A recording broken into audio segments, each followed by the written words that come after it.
Welcome to Locked and Loaded Training Center, and thank you for choosing us for your training needs. Before we get started, let's go over 4 basic firearm rules.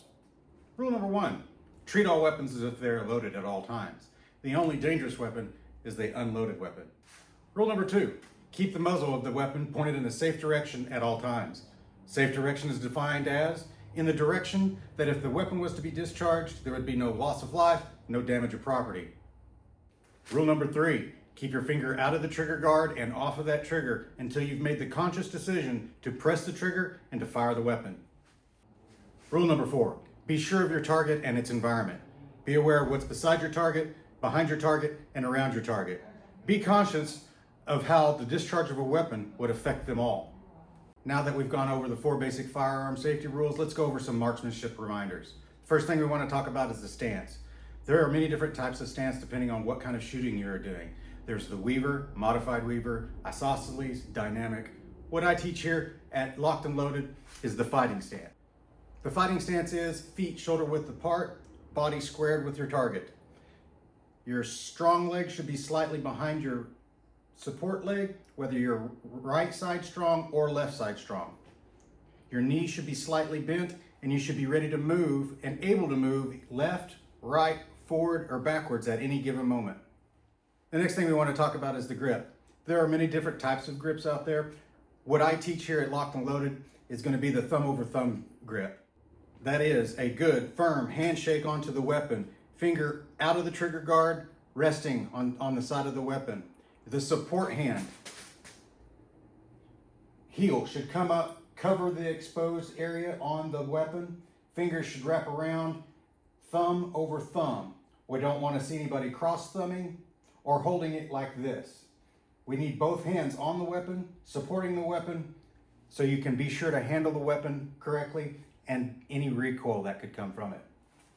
The next thing we want to talk about is sight alignment. Sight alignment is the relationship of the sights to the target. The idea is to have equal sight and equal light. The top post of the front sight should be even with the back posts. There should be equal amount of light between the back post and the front post on either side. If your sight picture is like this, your shots will be high. If your sight picture is too low, you'll be shooting too low. The idea is to have the front sight equal with the rear sights with equal light between either post. The center of the target should be split with the middle of the front post. The next thing we want to talk about is sight picture.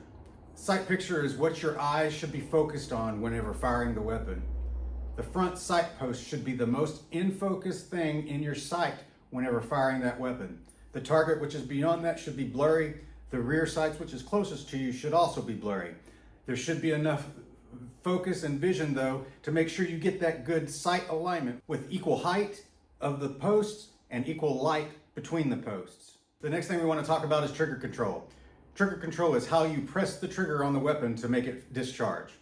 Here at Locked and Loaded, I teach to press the trigger, not to pull the trigger, not to snap the trigger, but to press the trigger. It should be even pressure with a single motion. No fast movements, no jerking movements. It should be a solid single press. The next thing we want to talk about is your breathing. There are 3 typical types of breathing whenever discharging a weapon. You can have full lung, which is full of air, half lung, which is half full of air, or empty lung, which is completely evacuating all air out of your lungs whenever you're firing. It doesn't really matter which one you choose, just as long as every time you press the trigger on the weapon, you do it at the same breath. The last thing that we want to go over is follow through. Follow through is after you have pressed the trigger, the gun has discharged, the round has made its way down range onto the target. You need to evaluate. Do I need to make another shot? And if I do, will it hit my target?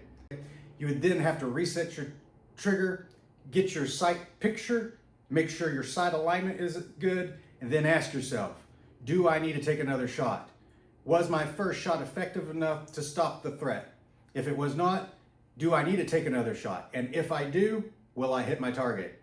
That's when you start the cycle back over again of pressing the trigger, letting it discharge, then asking yourself those questions again.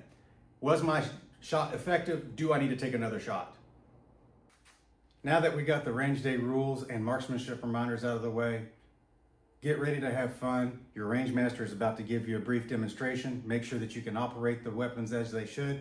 Enjoy your time on our digital range. Find us on Facebook. Give us a like and a follow. Be sure to tag us in your videos of your time on the range. That way you can share it with your family and friends. Thank you for choosing Locked and Loaded Training Center for all your training needs.